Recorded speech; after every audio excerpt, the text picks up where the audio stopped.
एक दिन अचानक ही श्यामा को प्रसव पीड़ा शुरू हो जाती है। सुगंध और सावित्री उसे अस्पताल लेकर जाते हैं। वे दोनों बच्चे के जन्म को लेकर फूले नहीं समा रहे होते कि तभी अस्पताल में भगदड़ मच जाती है। अरे माँ के गर्भ से जन्मा सांप! नर्स नर्स, गजब हो गया! देखो श्यामा ने एक सांप को जन्म दिया है। डॉक्टर जल्दी से भागो वरना सांप डस लेगा।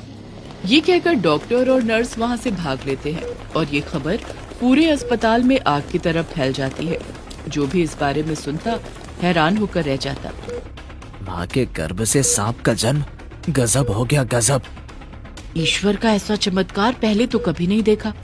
सुगंध और सावित्री अस्पताल में भगदड़ देखकर घबरा जाते हैं और तभी डॉक्टर वहाँ जाती है। क्या हुआ डॉक्टर? अस्पताल में भगदड़ क्यों मची हुई है और लोग इतने अचंभे में क्यों हैं? ये सब तुम्हारी पत्नी के कारण हुआ है, क्योंकि तुम्हारी पत्नी के गर्भ से सांप ने जन्म लिया है। ये सुनकर सुगंध और सावित्री को जोर का धक्का लगता है और सावित्री ईश्वर को कोसते हुए कहती है, हे ईश्वर, ये किस पाप का बदला लिया तूने? मेरी बहू के गर्भ से सांप कैसे पैदा हुआ? कुछ देर बाद श्यामा को होश आता है तो वो अपना बच्चा ढूंढने लगती है। मेरा बच्चा, अरे मेरा बच्चा कहाँ गया? तभी उसके कानों में सांप की आवाज सुनाई देती है। माँ, मैं यहाँ। माँ, मैं हूँ तेरा बच्चा। क्या?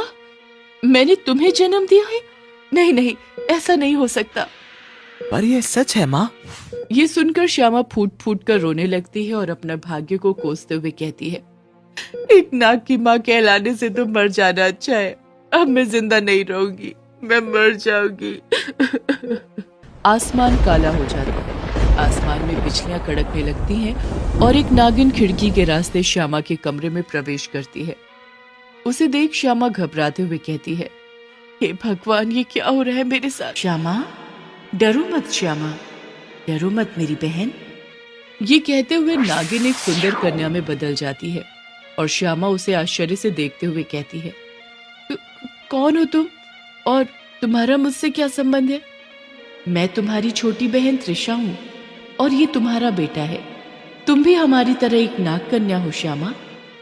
ये सुनकर श्यामा दंग रह जाती है और त्रिशा उसे उसकी सच्चाई बताने लगती है। श्यामा, तुम नागलोक की सबसे सुंदर कन्या थी। एक बार तुम भूलवश धरती पर आ गई थी। वाह, नौजवान और सुंदर मानव। मन में आता है कि अभी इससे विवाह कर लूं और अपना सारा जीवन इसके साथ बिताऊं।